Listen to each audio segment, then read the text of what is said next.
Welcome to Living Free in Tennessee, where we talk about building the life you choose on your terms. Today is Friday, August 18th, 2023, and this is episode 782 of Living Free in Tennessee. It's the Homestead Happenings Day. It's Friday. I got to sing a little song about that today, so that was kind of fun on the shorts platforms, Instagram and TikTok, TikTok, TikTok. I did not do a short on YouTube today to introduce the show.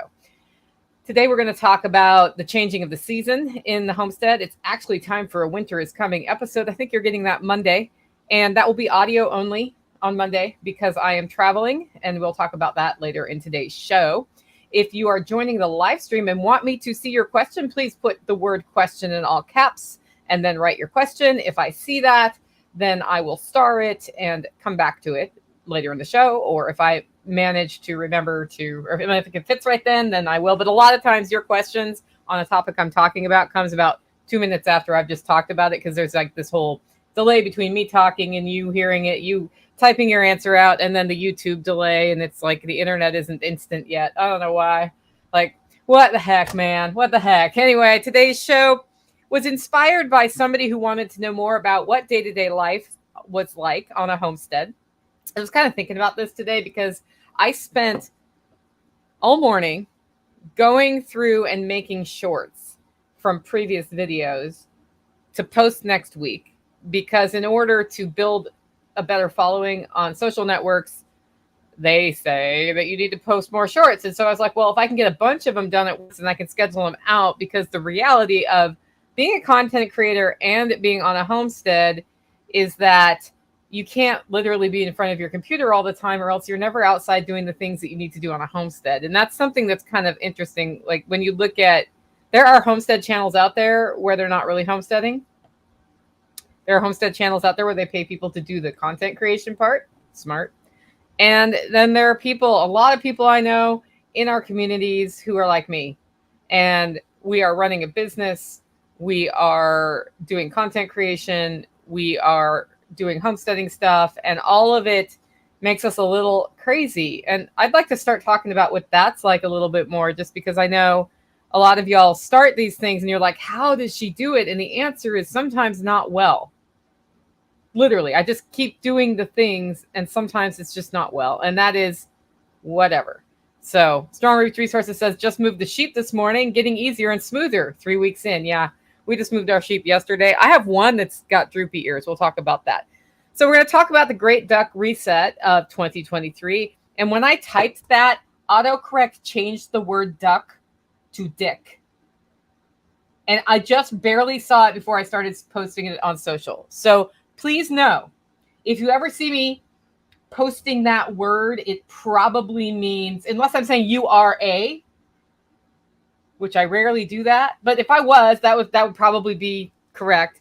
Otherwise, if you see that, it's not what I meant, and autocorrect is terrible on my phone and changes perfectly spelled words into other words, which is why I usually turn it off. And I might actually, this might be my impetus for turning it off, because I almost posted something really embarrassing on social media. We're going to talk about a new way I'm doing green curry that I tried this week. And then, community fun, a whole bunch of, So, Tennessee Permaculture says, you are a duck. So my most embarrassing autocorrect change of the word duck to dick was a direct message to him that I didn't even know I'd done, because one of my ducks was hurt. And he actually was gracious. Like, he had the whole conversation with me. And at the end, he said, Nicole, go look at the first message you sent to me. And I was like, oh. And I barely knew him. So he's like, why is this chick like sending me this forward message? But apparently he managed to figure out it was a duck. So if he can figure it out in that scenario, anybody can figure it out. He probably doesn't even remember that. Anyway, featured event of today's show is the Midwest Preparedness Project Festival, which is coming up really soon. And if you have not been to MidwestPreparednessProject.com, then you have not seen all the cool things that happen. It's mostly a camping event, so be prepared to camp.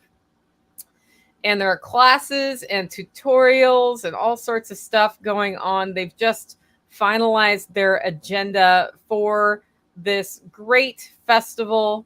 and it is October 2nd through 8th, which is the weekend before Self-Reliance Festival. Just head over to midwestpreparedness.com to find out more information. And they are also, of course, part of the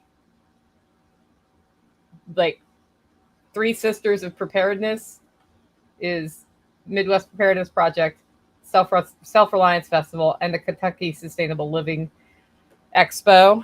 All of us are collaborating on dates in the future, and we are trying to encourage folks to go not just to the one that's near you, but over time, it's a great idea to work these into your rotation, because you'll meet some of the same people at these events, but you'll meet other people. And then you have connections in other parts of the world. And that's really cool for your underground network development, right? Because then you can have a story like I do, where somebody trusted me enough and I trusted them enough to send them $300, go out, grab a Facebook spinning wheel, and somehow manage to get here. I've now met that person in person because he was willing to travel down here to an event we had. I thought that was pretty cool.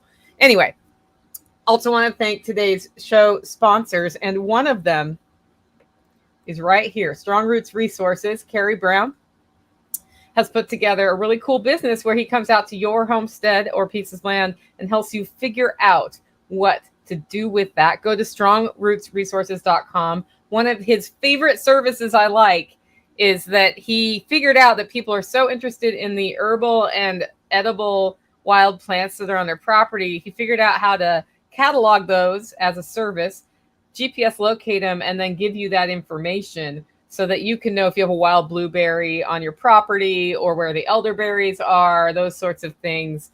I think that's I have heard of nobody else doing that. So I think that's a pretty awesome service. That's strongrootsresources.com. Our second sponsor of today's show is Agorist Tax Advice. Matthew Sursley of Agorist Tax Advice knows that we want to keep more of our money in our pocket. And what he can do is evaluate your finances. He comes at it from a legal standpoint, has a great knowledge in the areas of real estate, rentals, end-of-life planning, and business taxes. Present to you a variety of different options for organizing or structuring your businesses. Talk about write-offs that you can take, how to document them properly, and any risks associated with that, so you can make the best decision and keep more of your tax dollars in your pockets. Head over to agoristtaxadvice.com to find out more about that. Well, here we are in August, and it's August 18th. And in past years, I have called this the dog days of summer, but the dog days of summer for us happened in late July, I'm pretty sure. And that was pretty darn hot. But this year hasn't been as hot as other years just in general. Well, in the last 2 weeks, we have just not been as hot. So it's cooling down already. Now, this does not mean we won't have an increase of heat again here, because it's Tennessee. It goes up and down, but it's been, relatively speaking, nice and cool. Agorist Tax Advice, AGORISTTAXADVICE.com. 30-day reviews wants to make sure we have the links in the show notes. Anyway, this cooling has led me to plant things like direct sow in the garden earlier than usual. And it goes back to a concept I call seed roulette. Seed roulette is when you plant things when you're not necessarily supposed to plant them. According to the calendar in your area, you plant them earlier or later, under the understanding that weather is not that predictable. We think this is going to happen. We know this is what usually happens, but anything goes. And so a package of seeds is anywhere from $1 to $5, depending on the kinds of seeds you're getting. You don't even necessarily put a whole packet out when you're sowing your seeds. It depends on what and where and how many. And you're taking $1 to $5 risk when you put those out a little early, that the seeds might then become non-viable. Well, usually what happens when it's too hot is they just don't germinate, and then they germinate later.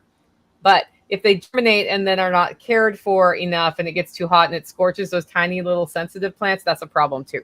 So seed roulette is that I will seed now a little bit early, and then I will seed again in a week or two which is on time. And then I will seed again a week or two after that, which is late. And usually when I do that, I end up with a crop, and one of those three does really well.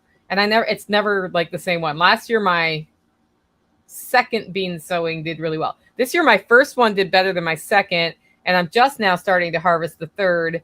And I've been sowing beans up until 2 weeks ago, which is a little later than you're supposed to. But I thought bush beans mature quickly, and the worst thing that happens is it's a packet of seeds. Whatever. Because I am putting out a whole packet of green bean seeds at a time. That's how many I put out at a time. So anyway, so seed roulette, it has started here. And I was sort of debating with myself about if I'm going to direct sow lettuce seeds right now. And I think I might do that, like some lettuce, some arugula, some cilantro, and just see what happens. It's a little warm for germination, but maybe if I put shade cloth over, maybe that would go, and then I don't have to start them inside and transplant them outside, and I might have some nice fall lettuces. That would be fantastic. And I even have a row ready for it. Like I prepared a row for the brassicas that I never really got started inside, so I don't have brassicas to transplant outside. I don't know anybody who has brassicas for me to transplant outside, and I'm not going to I might direct sow some cabbage seeds and see if I get winter cabbage, but other than that, I'm just going to save them again for next spring. Brussels sprouts are still not harvested, so they look ready, but I feel like they could be a little bigger. And they keep getting taller and taller and taller and giving me more. So at some point, I'm going to be like, okay, that's it. I'll have a Brussels sprout plant as tall as I am with Brussels sprouts on it, and we'll see. I actually had a dream that I harvested those the other day, so I feel like it's on my mind. It's definitely on my mind. Anyway, in the forage department, the pawpaw trees did, in fact, put on some pawpaws this year. I just didn't see them when I declared it a bad year for pawpaws. Not as many as usual, but there are some. And I expect them to be ripe within the next 3 weeks. They're not looking ripe yet, but when the skin's nice green and then it lightens to a sort of a yellower color, they'll get to the point where they fall off the tree, and that's when they're ripe. And if you harvest a pawpaw when it's not ripe, it tastes very astringent and makes you make the following face, which is a pucker. And it's the same with the American, what's that word I'm looking for, guys? You know the word, that persimmon. The persimmon does the same thing. See, when you're podcasting, sometimes the words just come out of your head. They fly away. So those are also not ripe yet, but those will be ripe later in the season, and they tend to be ripe after the first frost. The pawpaws, on the other hand, are going to come in the next 3 weeks. And it'll probably be about 3 weeks from now, because it's one of those things that always happens first, second week of September. And we're almost right there up on September. Can you believe how fast this year has gone? Holy crow, it's gone long. Elderberries are ripe. They've been ripe all week. I've been looking at the plants going, I really ought to harvest those. And the way I like to get the elderberries, because they come in like this web of tiny berries, I like to get them, freeze them, and then take like a wide-toothed comb and comb the frozen berries off of the stems. Another thing you can do is beat those on a bucket and they'll come off, but I get more stem bits in when I do it that way versus combing. That's how I like to harvest elderberries. The way I do not recommend it is to keep them fresh and pull individual berries off of all of the little things, because that A, turns your right hand purple, or your left hand if you're a lefty, and B, takes a very long time.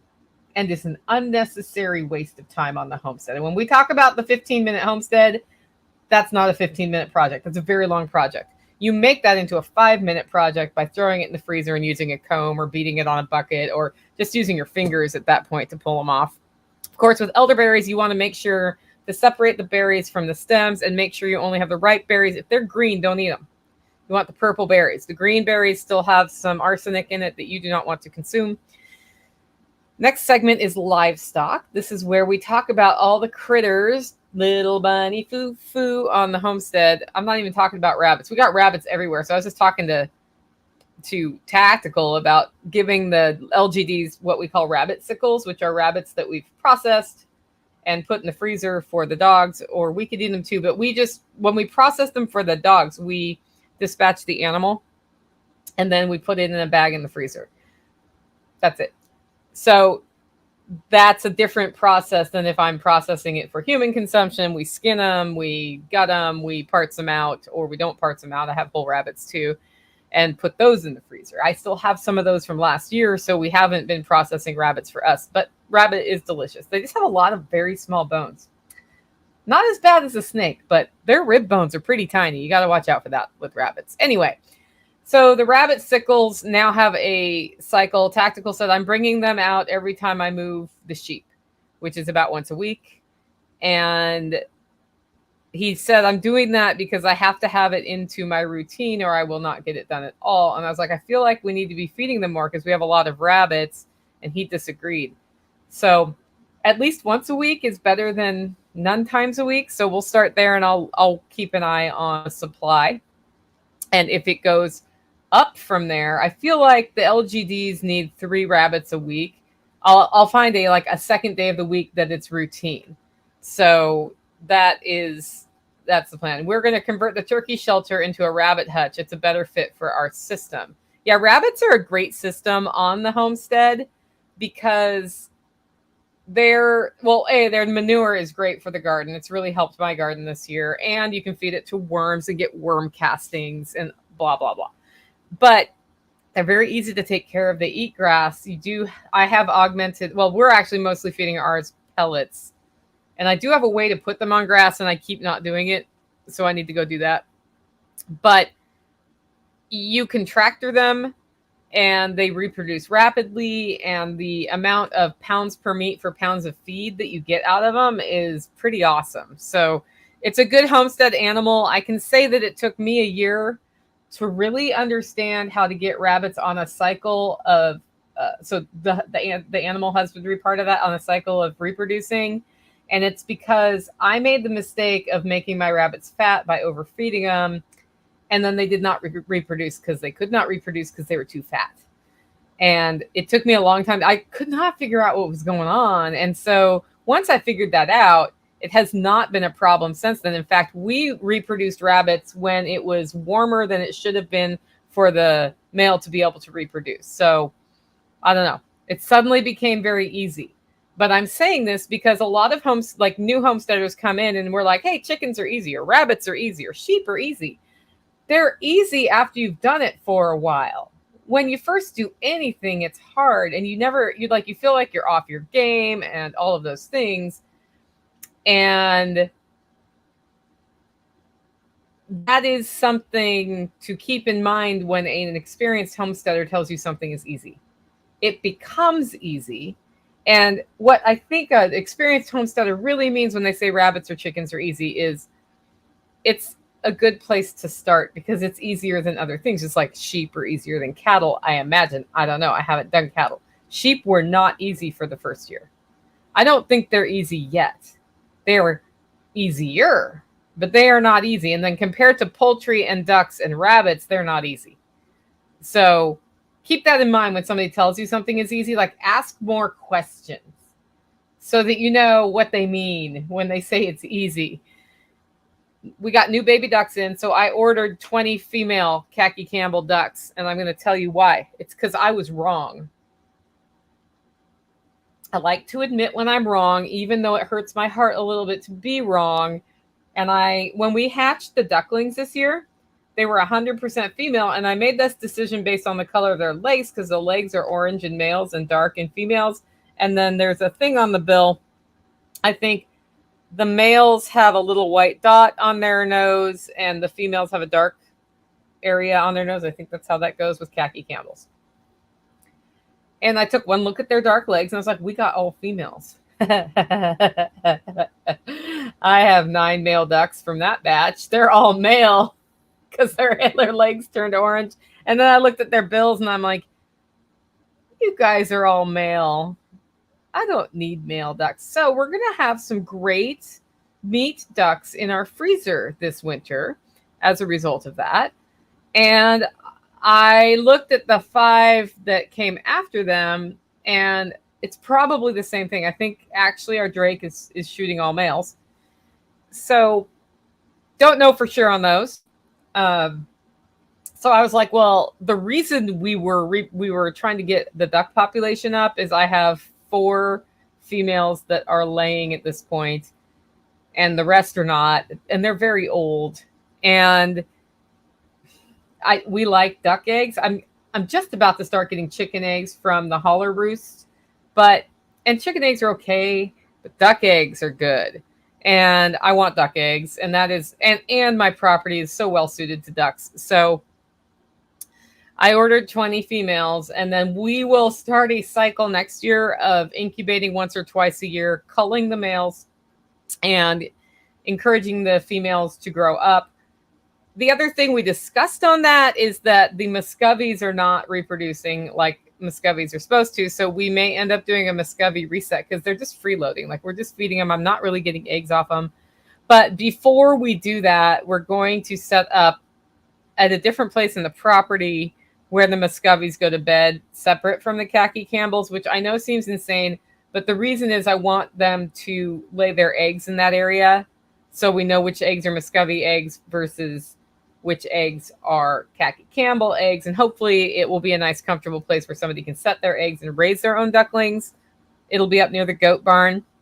But the reason I want to do that is that I like duck meat, and khaki Campbells will make fine stewing ducks, but they do not make fine roasting ducks. And I would like to have roasting ducks in the future. It's why we got the Muscovies. So that's a long-term thing we plan to do that probably will take, I don't know how long to execute, realistically speaking. There's a lot of building projects to do around here, and I'm learning to do them one at a time. It's very hard to do them one at a time and a little frustrating, but I can't just wave a magic wand and have a barn ready, right? That just doesn't happen. So the ducks are all integrated now from the new ducks, not the new ducklings that arrived, but what we call the teenager ducks are going in and out with the other flocks, and they're hanging out. There's not a lot of fighting, I think, because the all males haven't become all males and interested in females yet, but they're close.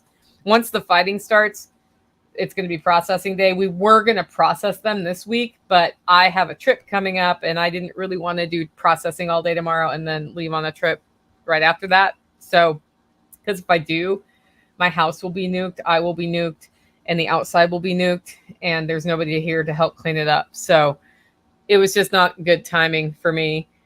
But they're integrated, and then there is that second set of 5 little ducks who I can no longer call the babies, but Tactical's still calling them the babies. And they are just learning this week to go to bed with all the other ducks in the coop. Because what we do with baby ducks is we raise them in a different location, train them what all ducks go to bed mean. And then eventually they start going out into the yard and they go back to the place they're used to. And we do that for about a week. And then once that's done, we put them to bed with everybody else, so everybody's in one place. And when we integrate ducks this way, what we find is that we don't have a lot of ducks picking on duck problems. I don't know how it would be if I just threw baby ducks in there or not, but I feel like giving them a chance to be a little bit bigger, faster, and have interacted with the big ducks before they sleep with the big ducks in the coop. I always feel like that's a better option when we don't have a mama duck raising the ducks, which is that's the best way to do it. But when you can't do that, you want to integrate your birds a little bit carefully so that you have less picking on problems and you don't have the unfortunate situation if you have a fight and then somebody gets really hurt. We've had a couple of times in the past where drakes started going at it, and like the neck, all the way around the neck, was bloody from fighting. So I don't like that. And when that happens, I have a tendency to unalive the one doing the fighting and not the one who got picked on. I used to deal with the one who got picked on, but the one who picks on will keep picking on. So we get rid of the one that does the picking. Erica says, my kitchen is nuked if I cook a meal. Me too. It's amazing how many dishes I use every day to cook. It's amazing. Like, I'll have this giant sink, and it's got sort of a smaller sink on one side and then a big sink, so I can like wash canning equipment and whatnot in there. And what I really use that for is sort of like a big drain board where it's draining straight back down in the drain, and I don't end up with like the towel on the counter. Every day at the end of the day, there is stuff in there draining before I go to bed, and it's like this mountain of dish. And that's just from cooking like rudimentary I don't know what you call it, like, a saute for dinner, a salad, and a meat, which is standard what we eat here. What came off the garden? Okay, I cooked that. And then if you add into that preserving food, when I do food preservation days, I will have cleared that sink 4 times and it's full again. It's got all the big bowls and all the big pots. I'm making cheese today. I'm gonna end up with the cheese nuke in the fridge in the kitchen today. But I've got 6 gallons of milk, and it's going to be cheddar. So I would like to get that cheddaring before I leave town. And hopefully, I guess the redneck is going to have to flip the cheddar while I'm gone. But I'm trying to make it so when I leave town, there's not a lot of stuff like that needs to be covered by other people.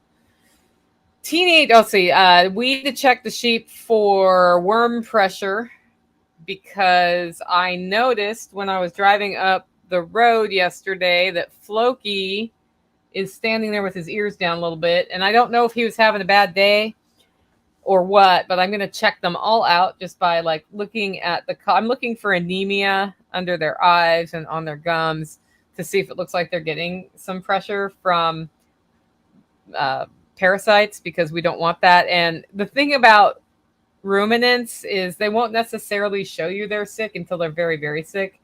So you kind of want to keep up on that. Now, I know his hooves are good because I just trimmed them. But other than that, it's a once over. I'm going to make sure the stool's looking okay, that sort of thing. And then I did want to point out that sheep love box elder. So if you have box elder, you can just cut a couple branches down. They go nuts for it. It's like sheep crack, which is kind of fun to play with. Next segment is Harvest Meals. This is where we talk about what we're cooking from the homestead. And I went on to our social networks. So if you're not connected with us on social networks, then go to Telegram or MeWe or Facebook and look for Living Free in Tennessee. We have a group on Facebook that's not very active, but if you want to be active there and you join the group and you make it active, then it will be active. Telegram and MeWe are very active. Join those groups and you will see me there, and you will also see other people there who you will get to know and love. I went on there because I was like, man, I got a lot of cucumbers and tomatoes. What should I do? And somebody said, well, when I have a lot of tomatoes, I like to do a, what's that salad called with the tomatoes and the mozzarella and the basil? Can't remember what it's called right now. Anyway, that Italian salad that I can't think of the name of, and you guys are going to be screaming it at my podcast right now. Caprese! Anyway, that salad, only I added cucumbers to it. And we've been eating that a lot with fresh mozzarella I made at the cheese making webinar. I put the balls of mozzarella in the freezer, and I've taken out a little bit at a time because they only last about a week in the freezer. See, I told you somebody was screaming it at me. Letty was screaming caprese. And so I do that. I mix it all up. I add a little salt. I add a balsamic reduction for the dressing, and I like dice up some fresh basil from the garden, and it's a great way to use those things fresh and to enjoy the fresh things coming off the garden. And that is totally what salad we're having tonight as well for dinner. And then I figured out a different way to do green curry. So I've been using curries to trick myself into eating poultry, because for the last year and a half or so, I have not liked how chicken tastes. And I have not liked how turkey tastes, which is a really big change for me because I used to just love turkey. And I would cook turkey several times a year because I love turkey. And then you have turkey for weeks after you have turkey.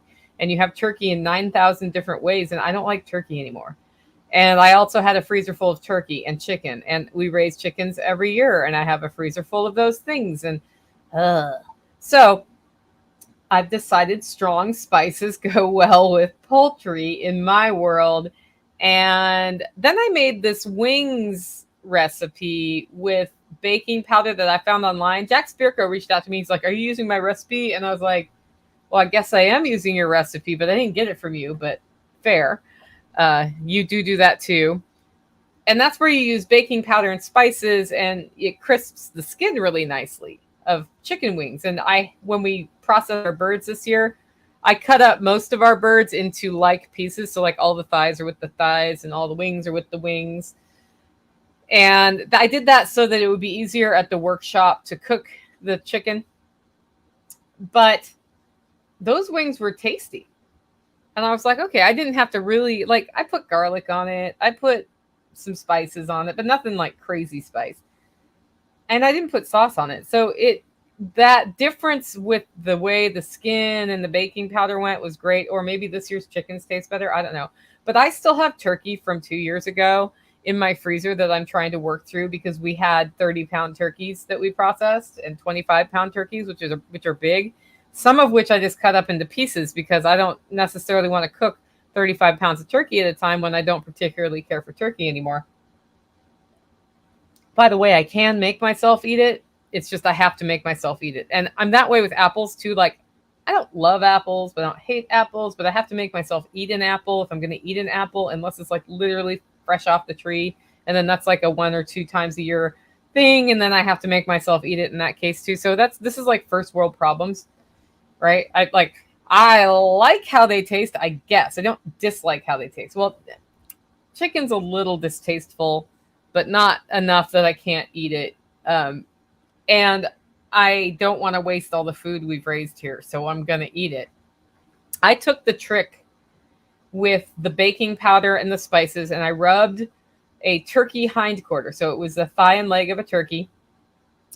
And I added 2 teaspoons. Like, I used the same recipe. It's 2 tablespoons of baking powder, 2 teaspoons of salt, and other spices in there. So I added, garlic, black pepper, oregano, or something of that nature. Mixed that all together, rubbed it on the turkey, cooked it for 45 minutes at 275 degrees, and then turned it up to 400 and roasted it until it was done. And once I did that, I turned off the oven and walked away and did my podcast recording. This was on Monday. And then I came back out and I cubed it up and took the bones out. And then I made the curry. So to make the curry, I sauteed the vegetables for the curry. I threw the turkey cubes in there. I put green curry paste in. And at the very end, I finished it with some coconut milk. That was the green curry. I use a green curry paste that I get at the Asian market that I really like.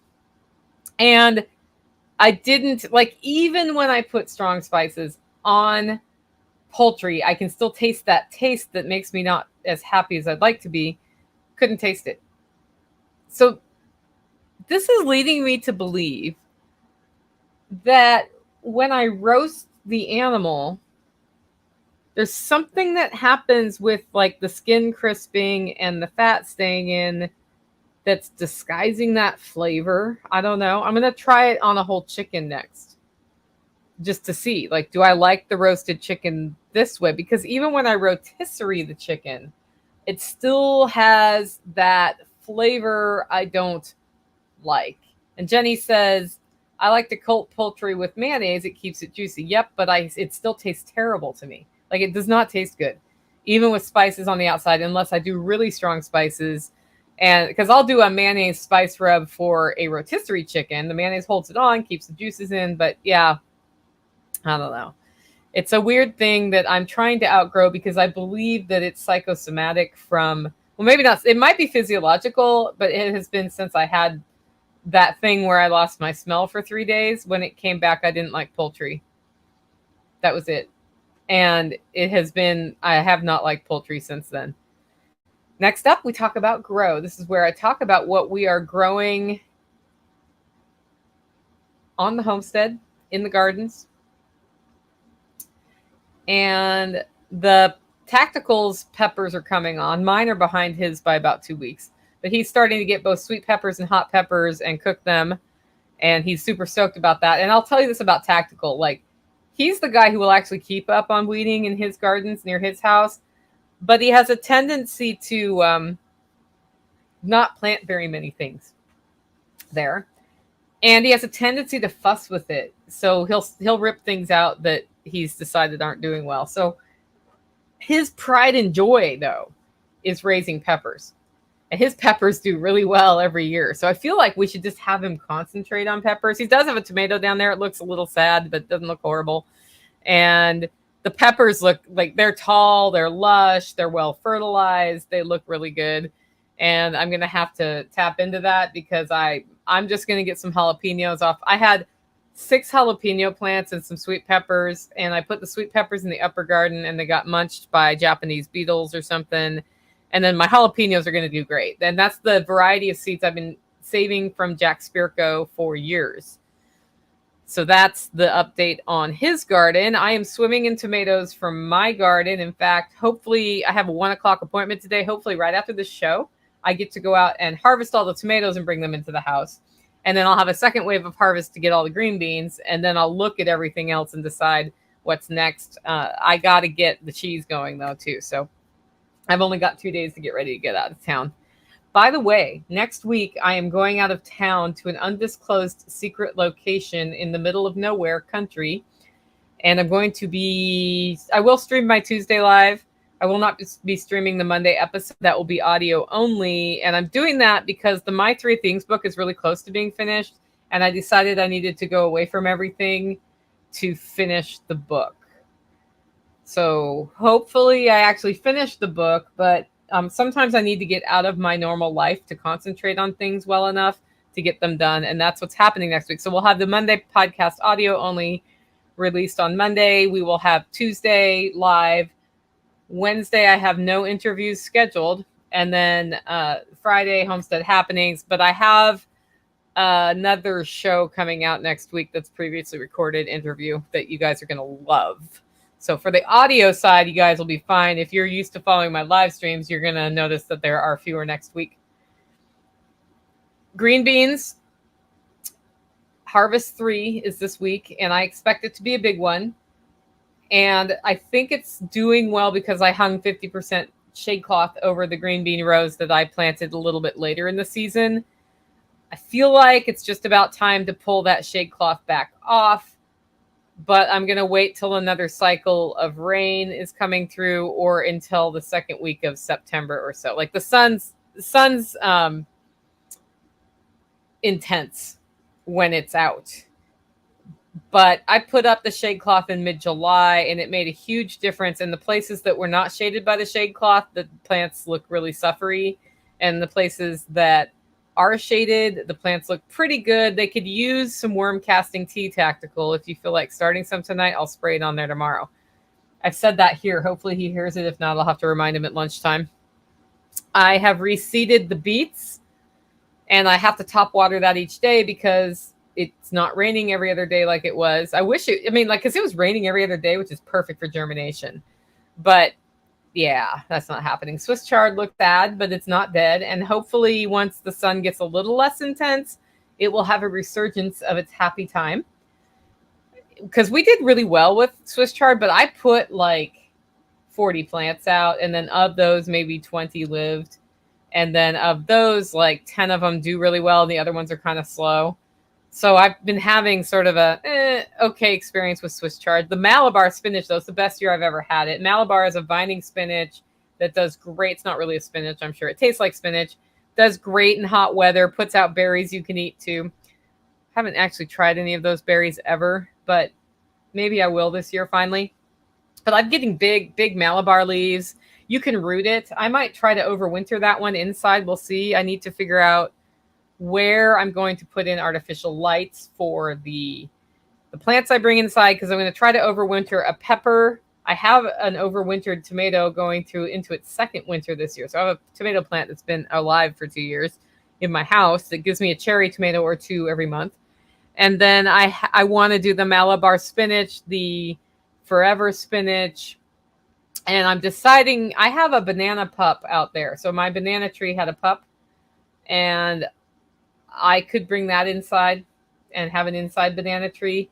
But if I do any of these things, I need to have lighting for them because it's not light enough in my house to keep plants alive. And of course, I will try once again to overwinter the water hyacinth, which I keep having to get from Jack Spirko every dang year in the spring because mine dies.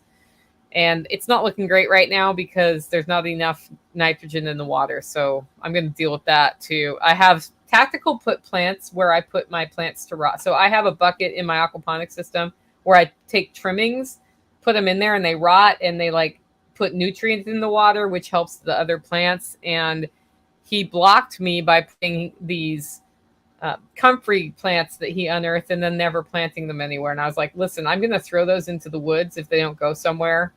And I'm not putting them anywhere because I have nowhere to put more comfrey plants at this time on the property. So what you going to do? And he didn't seem very interested. So I'm pretty sure I'm throwing them into the woods later today so that I can put my stuff in the bucket and keep my plants alive. This is how we communicate, guys. Just transparently. This is how we communicate. And I think I talked about this already, but I'm deciding if I want to direct seed lettuces before I go out of town for a few. I'm only going to be gone for 3 days, but that means Tactical has to top water once a day for 3 days if I do that. So I may try it, and then if he forgets, seed when I get back again. Next up, we have Holler Neighbors and Community, where we talk about what's going on in the community. I'm going to answer this question before I jump in, though. This is from 30 Day Reviews. Did you overdo your intake of poultry, and that's why you don't like it? Nope. I'm pretty sure it was that virus. Or it's the feed. I have changed feed sources to one without fish protein in it, and it's kind of a fishy flavor I taste. So I don't know if that made a difference either. But that turkey I had that flavor that I don't like, and the roasting of it really made a big difference. So Island Mountain Pat is back in the neighborhood. And for those of you who don't know who Island Mountain Pat is, he's somebody I should have thanked on my million episode show that I probably didn't. He wrote the song that you hear at the beginning of the episode, but he's been my next door neighbor since the day I moved in here. He moved out of the area a few years ago and met a lady and got married, and she's super cool. I had not met her in person until this week. And they came out just to hang out at his place, and he has had somebody there living there, and they'd moved out. So they're, going to get the next person in before they head out again. And it's just been really fun to have Island Mountain Pat and his wife in the area. And that, they've come over for coffee. We've gone over there, met him for dinner. We're going to have a bonfire this weekend and hang out. And it's just sort of the thing about the Holler that I think I liked most when I first lived here is that I had really cool neighbors I could hang out with, and I still do. And Pat's a real free spirit, so having him back was funny. The other thing that's interesting about it is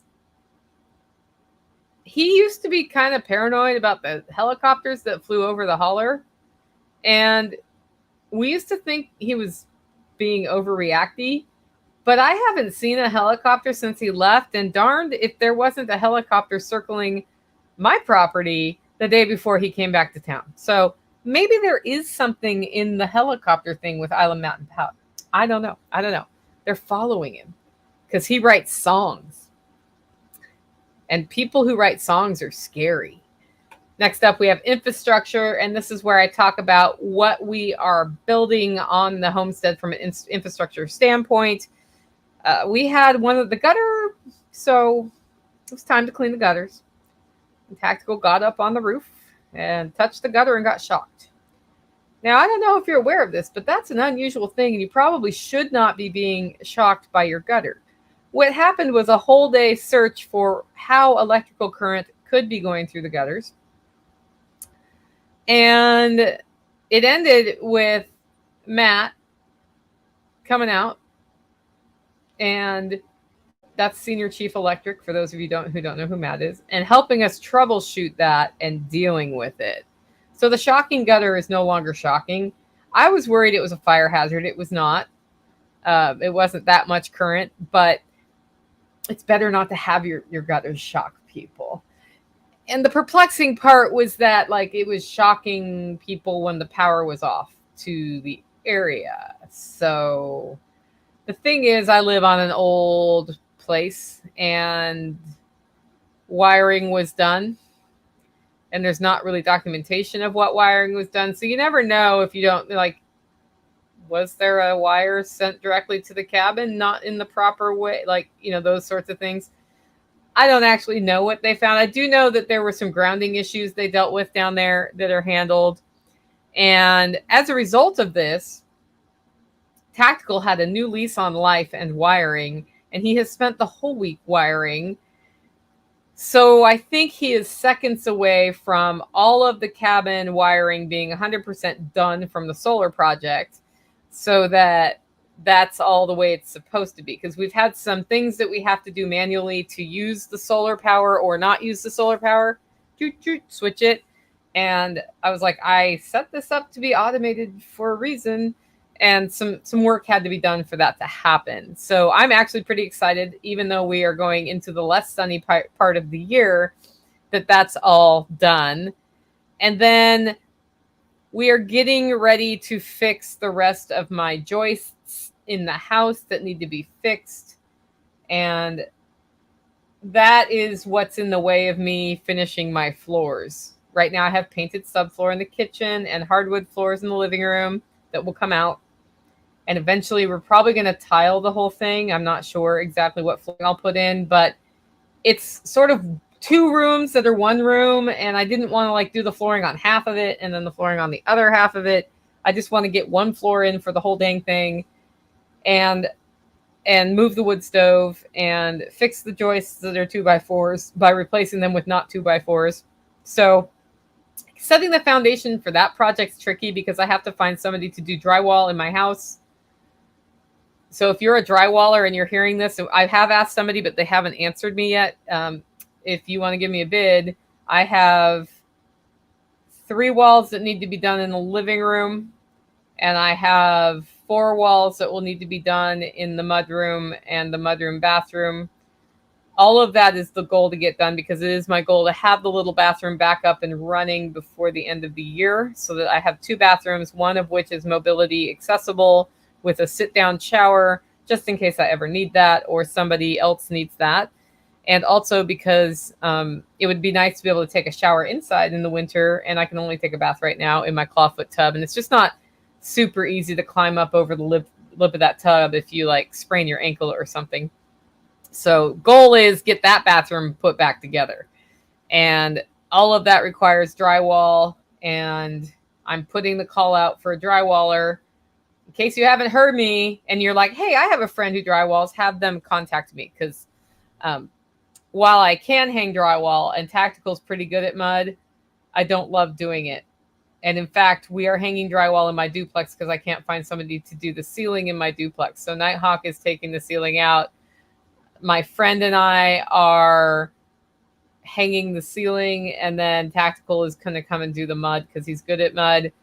And if you hear this and you're in Nashville and you're a drywaller, you could bail me out from that. I'll have all the demo done, and you could just do the drywall on the clean beams. There may be some, like, I don't know, furring out or whatever they call that, so you make it flat. You may have to do some of that, but I've got the demo and the gross part handled, where we take it to the dump ourselves. And so it's like literally just hanging drywall and doing the mud. Anyway, that's infrastructure. Next up is finances. This is my last segment of today's show. This is where we talk about the money on the homestead. And here's the thing about homesteading and having a productive home is that sometimes it costs money, and sometimes it can help make you money, or it can offset the money you're spending on other things. And one of the ways we make money is we look at all the stuff that is here that we have acquired that we are not using,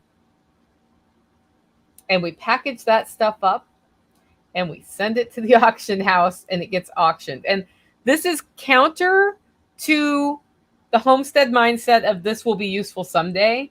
But what I have learned in 15 years of homesteading is that keeping everything that will be useful means you end up with too many useful things that end up not useful when you need them, because the humid Tennessee environment has caused them to break down.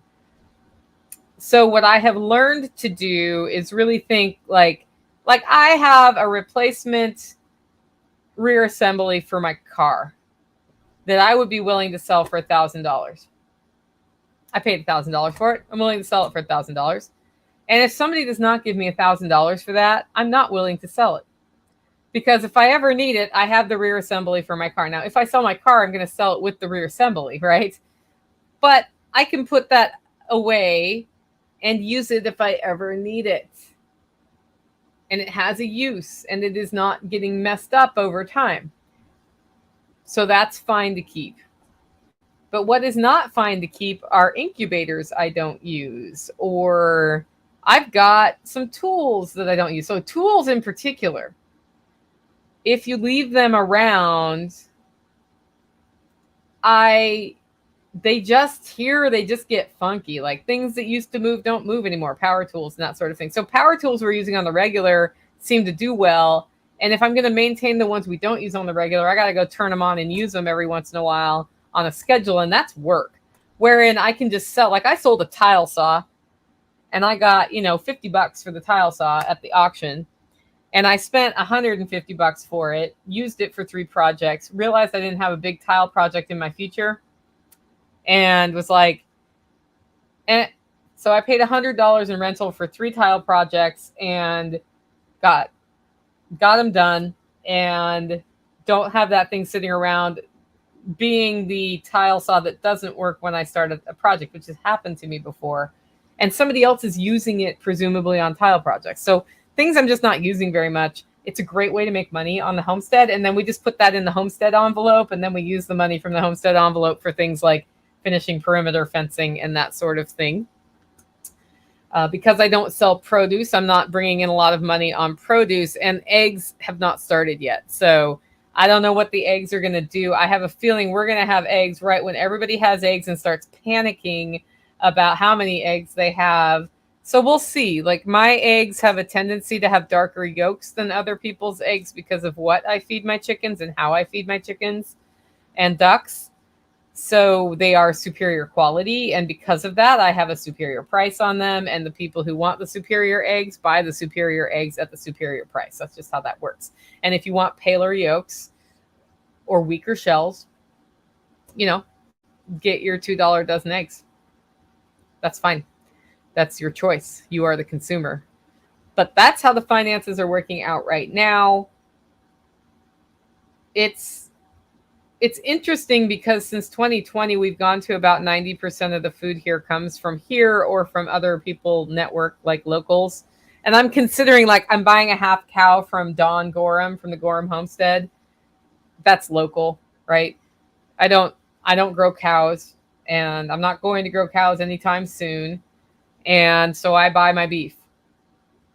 But having made that transition, it's really interesting. I was at a grocery store yesterday because what I don't grow are macadamia nuts. And I bought macadamia nuts, and I impulse bought this big bag of shell-in peanuts. I was so excited. And then I got it home and realized it was unsalted roasted peanuts, which I'm now going to end up probably feeding to the chickens. But that was such a sad thing because I really like roasted in-shell peanuts, and they're really hard to find good, this year's crop is what I want. I don't want peanuts that have been sitting around a warehouse for a year. And I was just so excited because it's peanut season. Yeah. Life goes on. So I wasted that money. But having made that transition, the grocery store inflation hasn't hit me as hard as it's hit other people who go to the grocery store every week, first of all. And secondly, the health, I feel like I'm getting health benefits that I didn't really realize I was not getting before. And I kind of gauge it like this. When I go travel and I buy stuff at the grocery store and I eat stuff at the grocery store, it's better than just eating out or whatever, but I still don't feel as well because there's something missing in the food. And our food is pretty well balanced, and it makes my diet balanced. And it's been really great to have that transition. But when I talk about that transition, I think people get intimidated because I'm using this number 90%, which is a totally a guess of what percentage we're eating from here. I don't really need to go to the grocery store for anything. But when I go, it's because I want something that's not something we produce here that I can't make. They get intimidated. And I think, I started with 1% and then I got 5% done and then I got 10% done, and it's been 15 years. I didn't just move to the homestead and expect I was at 90% in 1 year. So remember that if you're on your homestead journey, we're all in different places. And I actually think I'm going to do a week or two of grocery shopping style stuff. and sort of record what it costs and what we cook for people who are having a hard time at the grocery store right now, and just sort of as a way to show like, this is how from scratch living can reduce your grocery bill. It doesn't fix all the problems. It's more work, but you can buy basic ingredients and have a lower grocery bill than if you buy prepackaged things. I'm going to do that. And it's my theory that that's true. I won't know until I'm done. Maybe I'm wrong. Maybe the prepackaged stuff is less. I'll find out. But that's definitely in the future. Probably I'll do that in the winter, because I am not giving up fresh tomatoes to go buy store tomatoes right now. Heck no. I'm going to use my tomatoes. I'm going to eat as many fresh as I want to, and then I'm going to preserve the rest and have them for the winter. That's how my lifestyle works now. But yours doesn't have to. And I think everybody's in a different place in the journey. We need to support each other along that. I was watching people tear people down over stuff, over like not being perfect in whatever they do. That's not how homesteading works. It's not how homesteading works. I know so many women who come into homesteading and they're like, I'm not perfect at it, so I can't share my stories with people. Yes, you can. Nobody's perfect. And nobody really knows what they're doing. I mean, like, we do know what we're doing, but we don't know what we're doing. But if we share our experiences, then we all get better at it together. And I think that's really important. Okay. Go into a couple. I have 3 starred questions at this time. One comes from Faith. I can only eat chicken if it's highly seasoned, like stir fries and stuff. Yeah, that's kind of where I've gotten with chicken, except for that roasting method I just talked to you about. So try that. 30-day reviews. Why did you have to take out the ceiling? Because the ceiling has a texture on it, and the house was built in the 60s, and it has settled, and the drywall has separated from some of the texture, and it's not the kind of texture that's super easy to just scrape off. It will be faster and less expensive to pull the old drywall out, put new drywall up, and I will re-insulate as part of that in the attic, which it's high time to do anyway. So it fixes a number of problems, and it's because I want my rental properties over time to improve a little bit and become easier to maintain, because they were not maintained well before I bought them. So there's been, every year, it's been a little bit of something that needs to be done based on the budget we have in that rental account. Could you use an old coffee roaster to salt or roast your own peanuts? The peanuts are roasted that I have, which is why it's too late. The way they salt in-shell peanuts is I believe they soak them in a brine before they roast them. So they're pre-salted and then they roast them salted, or they do that brine thing afterwards. I can't remember. I should know this because I worked at a peanut factory, but I've forgotten the order that happens. So it's liquid salt it's like you don't toss them in dry salt. And in that way it penetrates the shell and gets into the actual nut. So that ship has sailed. And it's fine. I may find somebody around here who wants unsalted peanuts, or I might decide that a good winter activity will be to shell 1 million peanuts that I can then use in cooking my stir fry. Like, they go well in stir fries and that sort of thing. And then it doesn't matter if they're salted or not. 30-day review says, luckily it wasn't lath and plaster. I have done my share of demo with lath and plaster. Yes, sir, I have.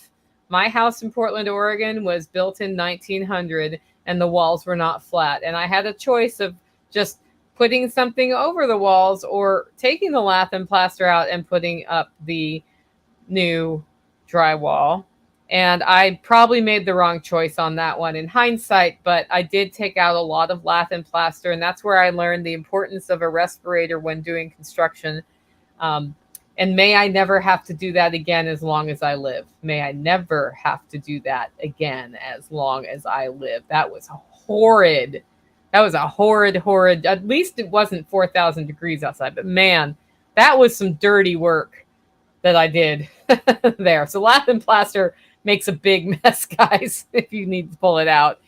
Anyway, if you like the show, want to support the work I'm doing here, you can do it in 2 ways. 1, get your coffee at hollerroast.com.